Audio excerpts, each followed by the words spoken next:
নমস্কার, ভাস্কর চক্রবর্তী বলছি ওম ERP take থেকে। আজকের ভিডিওতে যেটা বিশেষ করে বলার জন্য এসেছি, আমি বারে বারে এর আগে অনেকবার মেনশন করেছি কিছু কিছু জায়গাতে। আমি লাস্ট ভিডিও তো অনেক কল পেয়েছি এবং সেখানে কলের মধ্যে আমি একটা জিনিস দেখছি লক্ষ্য করে, যে বেশ কিছু কল, একটা ভালো সংখ্যক কল সেটা আসছে বেশ এক্সপিরিয়েন্স পার্সনদের কাছ থেকে, মানে যারা অলরেডি জবের মধ্যে বেশ কিছুদিন কাজ করছেন, অনেকে হয়তো একটু বেশি দিনই কাজ করেছেন, এবং সেই একই কোয়ারিজ তাদের মধ্যে বারবার হয়ে যাচ্ছে। আর অ্যাট দ্য সেম টাইম একটা ভীতিও যেন পেছন থেকে কাজ করছে। সংখ্যাটা কি, যে আমাদের সংখ্যাটা হচ্ছে আমাদের এখান থেকে যে জায়গায় জবে রয়েছি তার ডেভেলপমেন্ট কি আছে, কোনো ডেভেলপমেন্ট হচ্ছে না। বাট ডেভেলপমেন্ট যখন না হচ্ছে তখন পরবর্তীকালে সবথেকে বড় প্রেশার হয়ে যাচ্ছে রিগার্ডিং ফিনান্সিয়াল প্রেশার। তো সেখান থেকে বেরোতে গেলে কি করতে হবে? আজকে যখন সেখান থেকে বেরোতে যাওয়ার জন্য অন্য জায়গায় তারা অ্যাপ্লাই করতে যাচ্ছে, সেখানে SAP কম্পালসারি। আবার অ্যাট দ্য সেম টাইম তারা ভাবছে আমি যখন SAPটা শিখতে যাব বা SAPটা শিখবো, এটা শিখলেই কি আমি চাকরিটা পেয়ে যাব? এই এটা দুমুখী দ্বন্দ্ব কাজ করছে।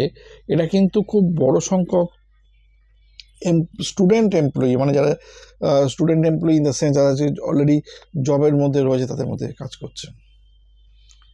আমি একটা কথা এখানে বলতে চাই, যে প্রত্যেকটা মানুষের জীবনের কিন্তু সাকসেস ডিপেন্ড করে একটা সঠিক ডিসিশনের উপর, এবং ডিসিশনটা সঠিক কি বেঠিক সেটা কিন্তু প্রমাণ হয় আলটিমেট ডিসিশন নেবার পর। ডিসিশনের যে কাজটা সেটাকে ঠিকভাবে এক্সিকিউট করার পর, এবং সেইটাকে আলটিমেটলি ইউজ করার মতো জায়গায় যাওয়ার পর। এখানে সঠিক ডিসিশন বলতে কি, সঠিক ডিসিশন বলতে যে আমাকে কেরিয়ার চেঞ্জ করতে হবে, সেই পারপাসে আমাকে যা করণীয়, অর্থাৎ আমাকে SAP শিখতে হবে, 1 নম্বর পয়েন্ট।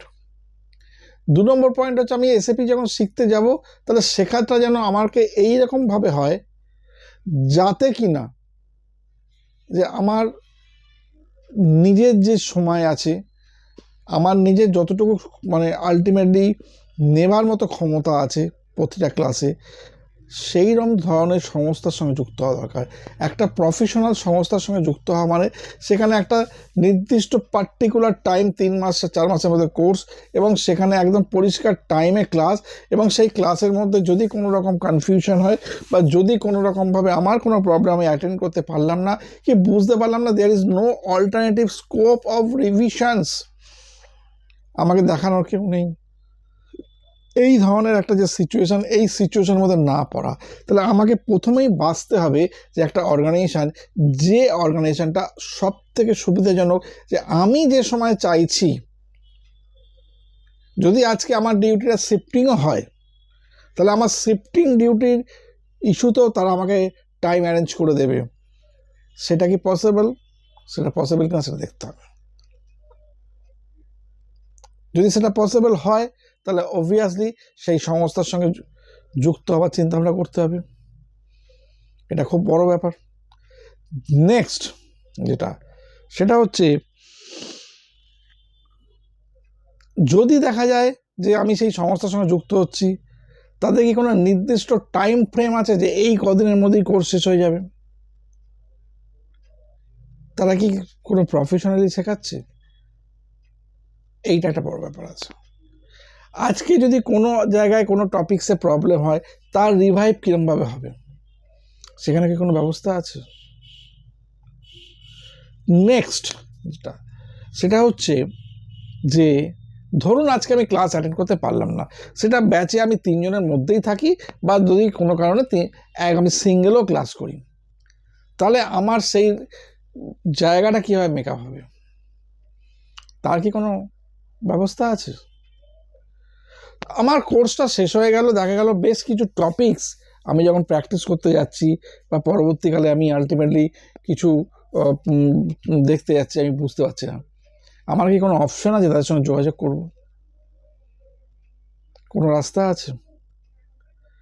আজকে আমি যে সাবজেক্টটা নিয়ে পড়াশোনা করলাম সেই সাবজেক্টটাকে নিয়ে যদি আরেকটু ডিটেলে পড়াশোনা করতে হয়, তার জন্য কোনো ডকুমেন্টেশন আছে পরিচ্ছন্ন?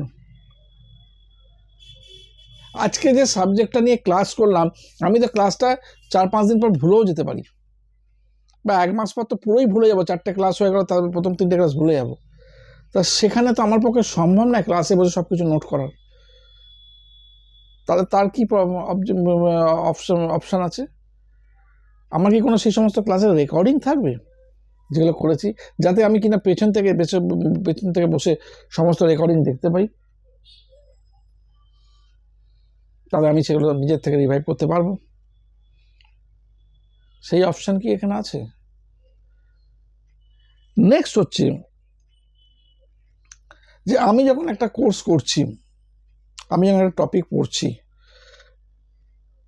ইন ফিউচার যখন আমার কোর্সটা শেষ হয়ে গেল, তারপর আমি যখন ইন্টারভিউয়ের জন্য প্রিপারেশান করব, সেই ইন্টারভিউ প্রিপারেশান ওরিয়েন্টেড কি হেল্প পাওয়া যাবে? মানে বিভিন্ন টপিক্সের উপর যে কোয়েশ্চেন যেগুলো ইন্টারভিউতে আসবে তার জন্য কি হেল্প পাওয়া যাবে? তার কি কোনো অপশন আছে?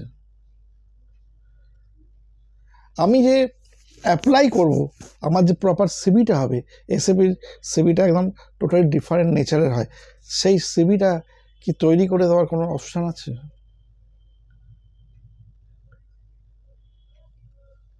আমি যদি 1 বছর পরেও আমার কোনো প্রবলেমস হয়, আমার যদি কোনো টপিক বুঝতে না পারি, আমাকে কি কোনো বোঝানোর জন্য ব্যবস্থা আছে?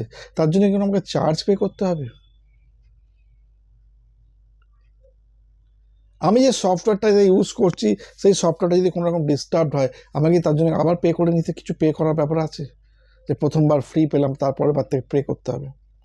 তাই এতগুলো কোয়েশ্চেন্স, এতগুলো জিনিস, এতগুলো অবজেক্টিভস, সমস্ত কিছু যখন আপনার ফেভারে থাকবে, সেই জায়গাতে কিন্তু যুক্ত হওয়া উচিত। সর্বোপরি আজকে আমরা আমাদের নিজেদের মাদার টাংকে খুব প্রায়োরিটি দিই, বিশেষ করে বাঙালিরা। তাহলে আমাদের ল্যাঙ্গুয়েজে যদি আমাদের সঙ্গে কমিউনিকেশন করা যায়, সেরকম ব্যবস্থা আছে কিনা?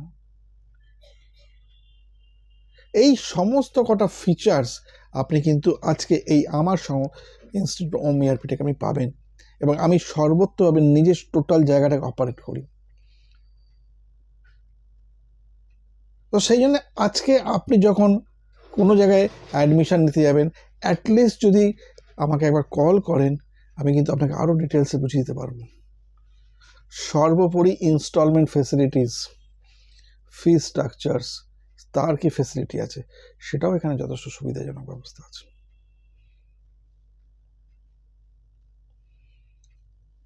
এখানে কোনোভাবে আপনাকে কোনো দিক দিয়ে ডিপ্রাইভ করা বা কোনো কিছু করা হয়নি।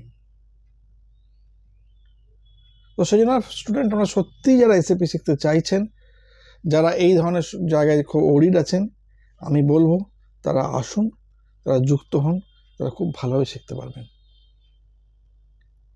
আজকে আমার কাছে এরকমও স্টুডেন্ট আছেন যাদের এজ মোর দ্যান 60+, 61, 62, তারা একটা কথাই বলেছে, আমরা বিভিন্ন জায়গায় সংস্থায় বিভিন্ন জায়গায় খোঁজ খবর নিয়েছি, কিন্তু এইখানে খুব ভরসা করতে পেরেছি। সেই ভরসাটা তাদের কাছে বিশাল বিশাল একটা বড় জায়গা। সেই জায়গাটা কিন্তু আজকে আমি তৈরি করতে পেরেছি। তো স্টুডেন্ট, আমি আপনাদেরকে বলছি, আপনারা নিশ্চিন্তে আসতে পারেন, যোগাযোগ করতে পারেন, এবং আপনাদেরকে আমি কথা দিচ্ছি যে আপনাদের মতো করে, আপনাদের মতো হিসেবে আমি শিখিয়ে দেব।